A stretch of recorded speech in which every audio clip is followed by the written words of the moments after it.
नमस्कार। दिव्या होम से मैं फाल्गुनी आप सबका हार्दिक स्वागत करती हूँ और दिवाली त्योहार की बहुत बहुत शुभकामना देती हूँ। आज के वीडियो में हम जानेंगे दिवाली के जो मुख्य 3 दिन है, धनतेरस, काली चौदस और दिवाली की मुख्य पूजा विधि तथा उसके महत्व के बारे में। लेकिन इससे पहले कि हम चर्चा आगे बढ़ाएं, रोज की तरह मुझे कमेंट बॉक्स में जय मां लक्ष्मी लिखे और मेरे चैनल को सब्सक्राइब करें। आइए जानते हैं ये तीनों त्योहार को हम खुशी खुशी अपने घर में बिल्कुल आसान तरीके से बिना पंडित जी से भी कैसे मनाए, इसकी पूजा विधि क्या है। सबसे पहले बात करेंगे धनतेरस की। आप सभी को पता है कि धनतेरस का दिन, त्रयोदशी का दिन हमारे हिंदू धर्म में बहुत महत्वपूर्ण है, जो हम 2 नवंबर मंगलवार को मना रहे हैं, क्योंकि इसी दिन भगवान श्री धन्वंतरी का समुद्र मंथन के दौरान प्रादुर्भाव हुआ था। क्योंकि इसी दिन माता लक्ष्मी ने स्वर्ग के अधिपति कुबेर को धनपति का दर्जा दिया था, उसको धनपति बनाया था।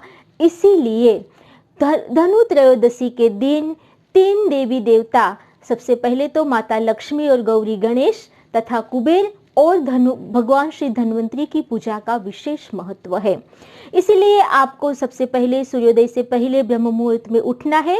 वैसे दिवाली के सभी त्योहारों में ब्रह्म मुहूर्त में उठना अति शुभदायी माना जाता है और शाम के समय जो शुभ मुहूर्त मैंने आपको बताए हैं, वो शुभ मुहूर्त वापस मैं स्क्रीन पर डाल रही हूँ। उस शुभ मुहूर्त में धनतेरस की पूजा का प्रारंभ करें।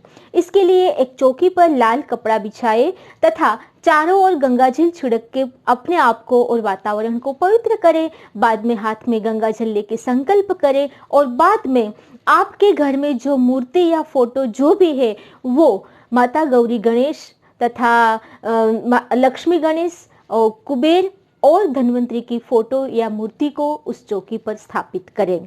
इसके बाद आह्वान से लेके दक्षिणा तक के जो 16 उपचार है, उससे उसकी पूजा करनी है और उसकी राइट साइड में, यानी कि ईश्वर जहाँ पे आपने स्थापना की है, उस भगवान की राइट साइड में घी के तेल का एक बड़ा सा दीपक जलाए और उसकी लेफ्ट साइड में आप कलश स्थापना अवश्य करें। कलश स्थापना बिल्कुल सरल है। एक तांबे या पीतल के लोटे में शुद्ध गंगा जल मिश्रित जल भरे और उसमें 5 चीजें, हल्दी की गांठ, तुलसी पत्र, दूर्वा, चांदी या सोने का सिक्का और थोड़े से अक्षर डालकर उसमें वम वरुणाय नमः बोलते हुए आप कलश की स्थापना करें। उसके ऊपर आप श्रीफल भी रख सकते हैं। श्रीफल हमेशा लाल कपड़े से ढका होना चाहिए और उसका मुंह आपकी तरफ होना चाहिए, क्योंकि वो माँ देवी लक्ष्मी का स्वरूप है। इस तरह से कलश की स्थापना करने के बाद आप पूरे विधि विधान से सभी देवी देवताओं की पूजा करें 16 उपचार से। अब ये 16 उपचार क्या है, वो भी मैं डिस्क्रिप्शन बॉक्स में देने वाली हूँ, उसे आप जरूर नोट करें।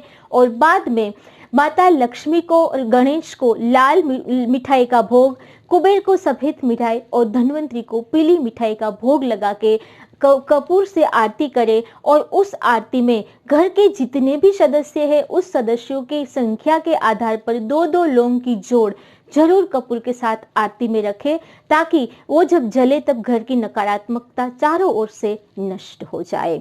इस तरह से आपने दिवाली की त्योहार की जो पूजा है वो आज से, यानी कि धनतेरस से शुरू कर दी है। बाद में आप क्षमा प्रार्थना मंत्र बोल के विसर्जन कर सकते हो। लेकिन यदि आपको वो 5 दिन वो स्थापना रखनी है तो आप विसर्जन ना करें। अब बात करते हैं काली चौदस, रूप चौदस या फिर नरक चतुर्दशी की पूजा विधि। आप सबको पता है कि इसी दिन भगवान श्री कृष्ण ने नरकासुर का संहार करके 16,000 राजकन्याओं को मुक्त कराया था। इसी दिन भगवान श्री विष्णु के वामन अवतार ने राजा बलि से 3 कदम से पूरा ब्रह्मांड नाप लिया था तथा इसी दिन माता पार्वती ने काली का रूप भी लिया था। इसीलिए काली चौदस या नरक चतुर्दशी के दिन सुबह हमें 5 देवताओं की पूजा का विशेष ख्याल रखना है।